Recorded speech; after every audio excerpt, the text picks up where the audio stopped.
ሰላም ጤና ይስጥልኝ ተመልካቾቻችን ከፍሪ ፕሬስ የዕለቱን ዜናዎች ይዘን ቀርበናል። መልካም ሞላ ነኝ። የብልጽግና አገዛዝ በአዲስ መልክ ኃይሉን በተለያዩ አቅጣጫዎች አስተማርቷል። በሁሉም አቅጣጫ ያሉ ፋኖች እንደተለመደው የአገዛዙን ኃይል በመጣበት መልኩ ሲያስተናግዱት ውለዋል። በርካታ ድሎችም ተገኝተዋል።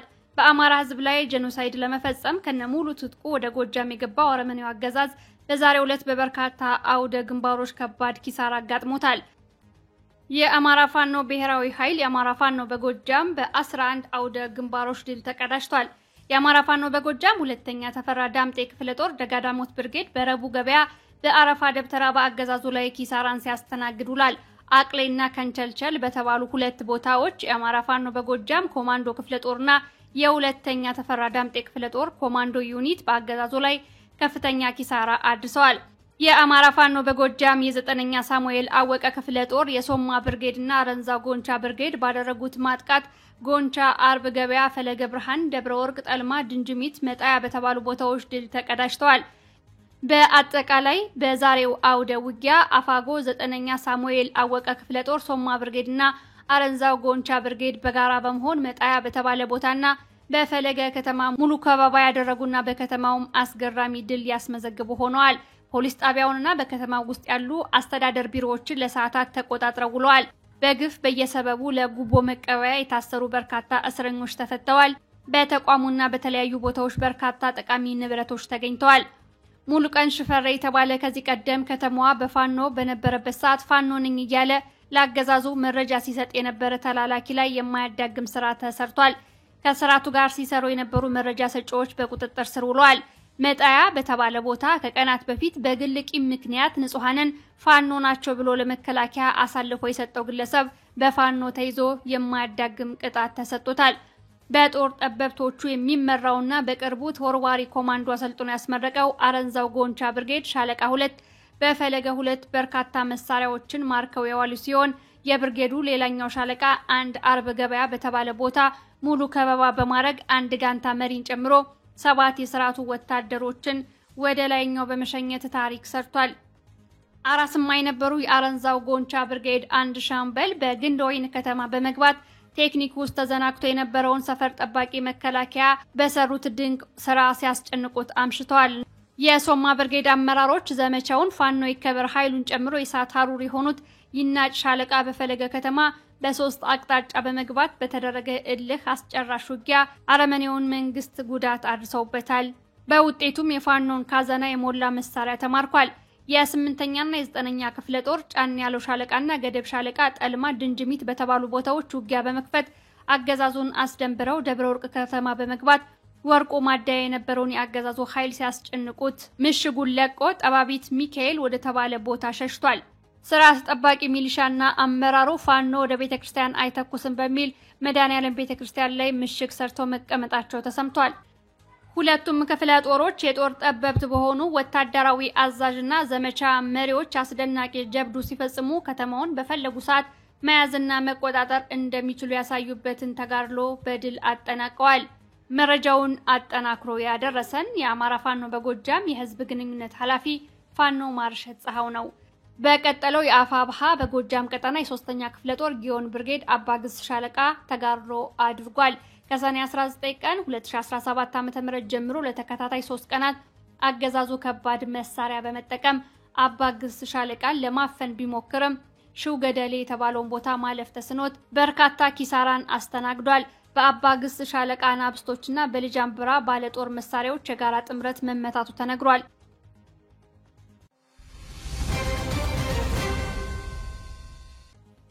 የአማራ ፋኖ ብሔራዊ ኃይል ምስራቅ አማራ ቀጠና ሚኒሊክ እዝ ከባድ ተጋድሎ አድርጎ በአገዛዙ ላይ ከፍተኛ ኪሳራ አድርሷል። ላስታ ጄኔራል አሳምነው ጽጌ ኮር ተፈራ ማሞ ክፍለ ጦርና ማረጉ ተማረ ክፍለ ጦር ለሁለት ተከታታይ ቀናት ብርቱ ትንቅንቅና ተጋድሎ በማድረግ ድል ተጎናጽፈዋል። የአብይ አህመድ አገዛዙ ፋና አስጠባቂ ቡድን ዘመቻ ማዕበል ብሎ በሰየመውና ፋኖን እስከ ሰኔ 30 አጠፋለሁ ካልቻልኩ ጠንካራ ይዞታዎችን እቆጣጠራለሁ ብሎ በጀመረው ዘመቻ ላስታ ምድር ላይ 6 ክፍለ ጦሮችን በማዝመትና ጄኔራል አብርሃም ሞሲሳ በክልሉ ከፍተኛ አመራሮችና በ3 ኮሎኔሎች በመመራት በከፍተኛ ሜካናይዝድ ጦር ታግዞ በሙሉ ኃይሉ ማጥቃት ያደረገ ቢሆንም ተወርዋሪዎቹ ያሳምነው ጽጌ መንፈስ ልጆች በሁሉም ግንባሮች ያገዛዙን ቅስም በመስበር ታላቅ ድል አስመዝግበዋል። ከላሊበላ ሰኞ ገበያ መረዝበር እንዲሁም ከሹምሻሃ መዘናን በመቁረጥ ሶርባ አቦ ሰፍሮ የነበረውን ያገዛዙ ኃይል አይበገሬዎቹ ተፈራ ማሞ ክፍለ ጦር ሻለቃ 1 ወይም አባይ አያሌው ሻለቃ 2 ወይም ሻምበል ሀብታሙ ሻለቃ 3 ወይም ሻራው ሻለቃ የተፈራ ማሞ ክፍለ ጦር ሜካናይዝድ የቡግና ወረዳ ጊዜያዊ ወታደራዊ ሲቪል መዋቅር አደረጃጀት የ06 ሶርባ ቀበሌ እንዲሁም የ04 ሳርዘና ቀበሌ አባት አርበኞች ከሰኔ 20 እስከ ሰኔ 21 2017 ዓ.ም ለተከታታይ 2 ቀናት በተደረገ ትንቅንቅ የአገዛዙን ኃይል ሲያርበረብሩት ውለው 4 ምሽግ በማስለቀቅ ጉዳቱን አስተናግዶ ወደ መጣበት እንዲመለስ አድርገውታል።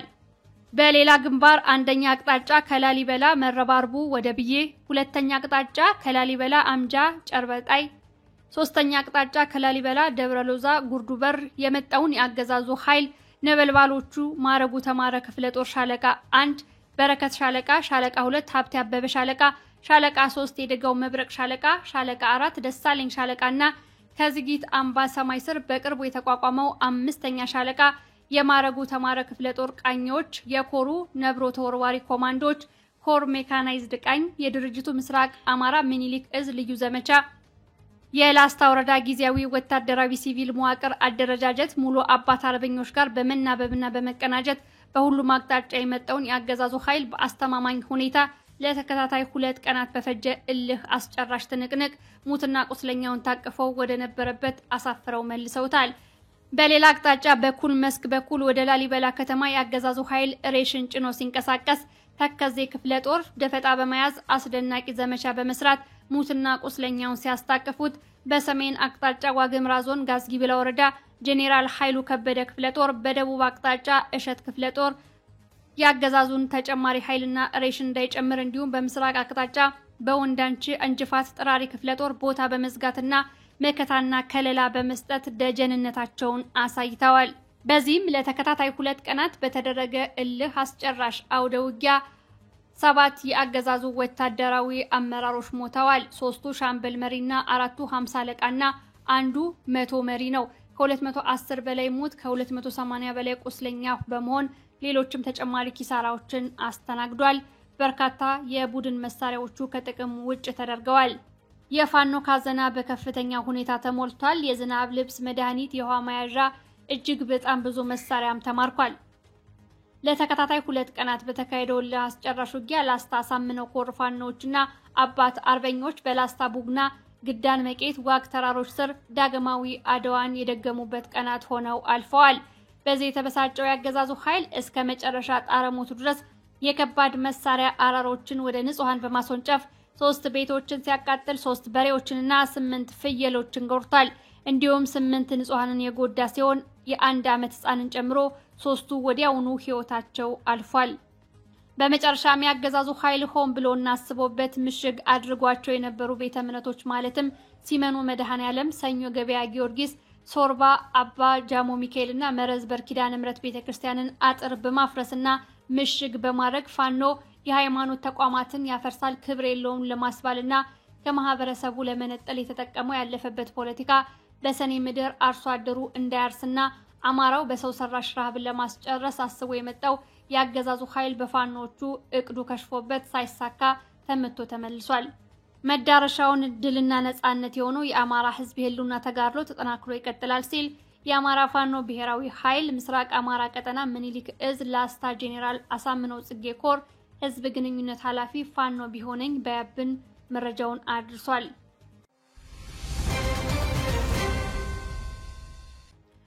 አፋብሃ ምስራቅ አማራ ቀጠና ምኒልክ እዝ የምስራቅ አማራ ኮር 1 እና 2 አሃዶች የሰሜን ምስራቅ እዝ የኮርና የክፍለ ጦር ማዘዣ ራያ ቆቦ ሆርማት አራዱምና ጎብዬ 3 ወታደራዊ ካምፖችን በመምታት ድል ተጎናጸፉ። ይህንን ዘመቻ ማዕበል በተሰኘው የብልጽግና ዘመቻ ያገዛዙ ቀጠናዎችን በመቆጣጠር ጭምር የበላይነትን በመውሰድ ድል አድርገዋል። ዘመቻ ማዕበል የተሰኘ እንቅስቃሴ በተለይም የአማራ ፋኖ ምስራቅ አማራ ቀጠና ምኒልክ እዝ የተቆጣጠራቸው ነፃ ቀጠናዎች ለማስለቀቅ በሚል ሰፊ እንቅስቃሴ ለማድረግ የሞከረ ቢሆንም አይበገሬዎቹ የፋኖ ኃይሎች ልካቸውን አሳይተዋል። ነበልባሎቹ የዋርካው ልጆች አገዛዙ አስፍቶ በመጣባቸው ላስታና ራያ ቆቦ ወረዳ ባሉ የፋኖ ቀጠናዎች የብልጽግና አገዛዝ እንቅስቃሴ ሙሉ ለሙሉ ተመክቷል። ከዚህም በተጨማሪ ተኩለሽ ንዑስ ወረዳን ዳግም መቆጣጠር ችለዋል። በአገዛዙ ላይ የተገኘው ድልም በርካታ የሰው ኃይሉና አመራሩን ያሳጣው ሲሆን በወገን በኩል ከፍተኛ የሆነ ተተኳሽና ሎጂስቲክ ተገኝቷል። ራያ ቆቦ ያለው ግንባር በአርበኛ በለጠ ሸጋው እየተመራ የአገዛዙ 3 ካምፖች የተመቱበት ሲሆን በተለይም የሰሜን ምስራቅ እዝ ኮሮች የሚታዘዙበትን የሆርማት የአራዱምና የጉብዬ ካምፕ በምስራቅ አማራ ኮር 1 እና 2 እንዲሁም በሜካናይዝድ ኃይሉ ጥምረት የአገዛዙን የሎጂስቲክና የሰው ኃይሉን እንዲሁም ከባድ መሳሪያዎችን ነቅሎ እንዲሸሽ ተደርጓል።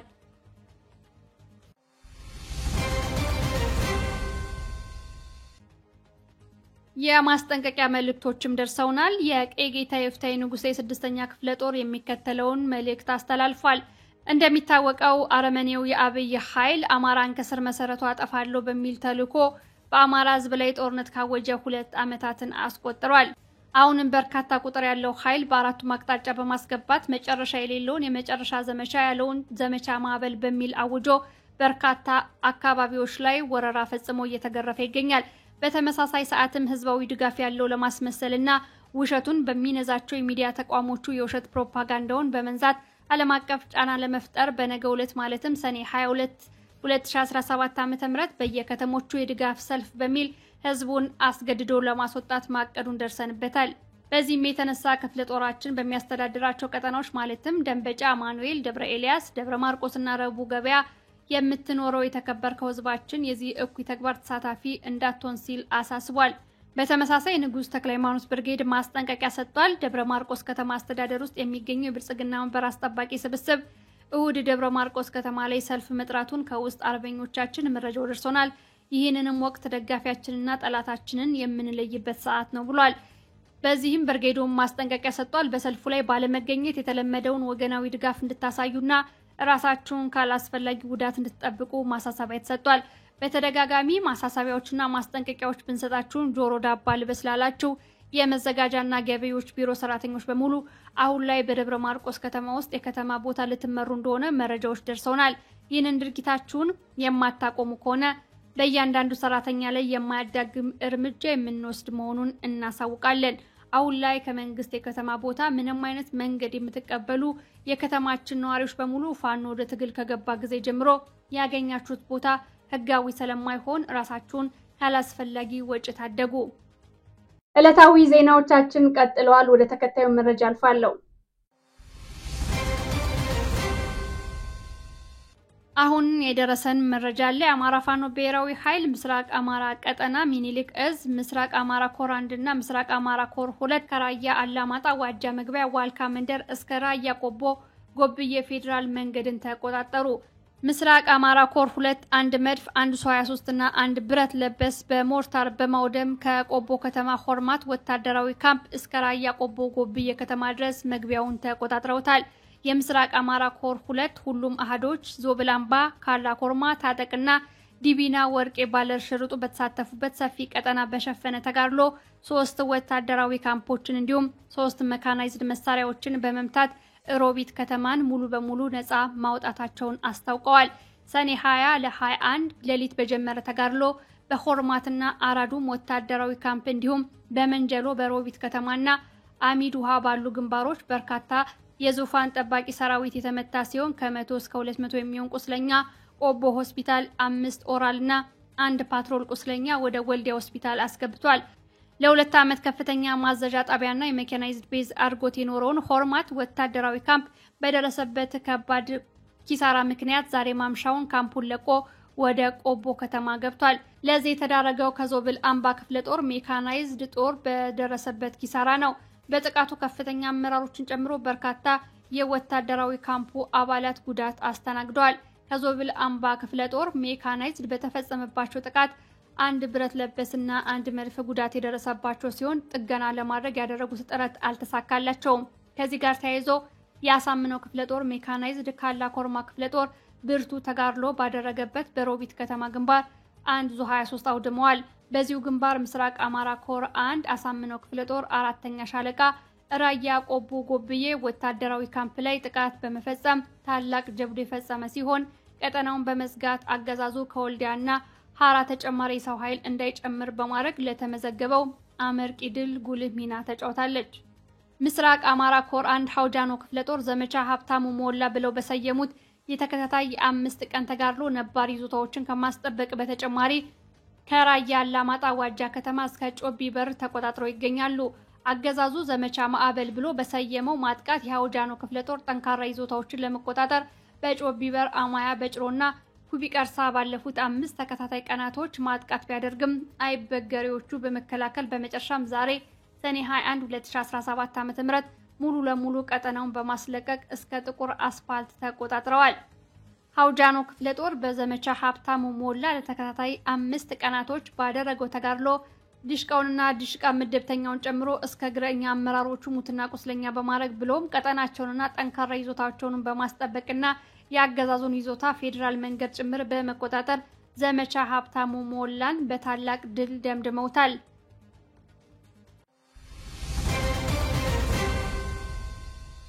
ሰክሮ ሲያሽከረክር ከባድ የመኪና አደጋ የደረሰበት የብልጽግና ሚኒስተር ለስድስተኛ ቀን በጽኑ ህሙማን ውስጥ እየተከታተለ ይገኛል።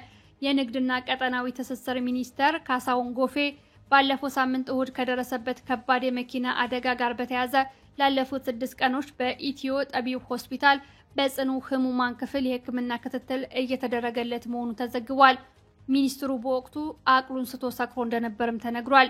ባለፈው ሳምንት እሁድ ሰኔ 14 2017 ዓ.ም ለሰኞ አጥቢያ ከሌሊቱ 7 ሰዓት ገደማ ወደ ቤቱ እየሄደ ሳለ ሲያሽከረክረው የነበረው መኪና በካርል አደባባይ ከቆመ ኤክስካቫተር ጋር በመላተሙ እንደሆነ ዋዜማ ዘግቧል። በግጭቱ ሚኒስትሩ እስካሁን በእጁ እግሩና በደረቱ አጥንት ላይ ከባድ ጉዳት ደርሶበታል። በአማራ ክልል ምዕራብ ጎንደር ዞን በታቀደ ጥቃት የአፈር ማዳበሪያ ጭነው ሲጓዙ የነበሩ ቢያንስ 16 ሹፌሮች ሲገደሉ ቁጥራቸው በውል ያልታወቁት ደግሞ መታገታቸውን የአሽከርካሪዎች ማህበር አስታወቀ። በዞኑ መተማ ወረዳ ልዩ ስሙ መቃ በተባለ አካባቢ ሰኞ ሰኔ 16 2017 ዓ.ም ከቀኑ 11 ሰዓት ተኩል ገደማ የአካባቢው አገዛዝ በቅማንት ታጣቂዎች ተፈጽሟል ባለው ጥቃት ንጹሃን መንገደኞችና ሹፌሮች ተገድለዋል። አብዛኛዎቹ ሟቾች ከጅቡቲ ማዳበሪያ ጭነው በአገዛዙ ኃይሎች ታጅበው ሲጓዙ የነበሩ የከባድ መኪና አሽከርካሪዎች መሆናቸው ተነግሯል። የአካባቢው አገዛዝ ጥቃቱን ያደረሱት የቅማንት ታጣቂዎች መሆናቸውን ገልጿል። ከፍሪ ፕሬስ ቻናል የዕለቱ ዜናዎች እነዚህን ይመስላሉ። ስለተከታተላችሁን ከልብ እናመሰግናለን። መልካም ጊዜ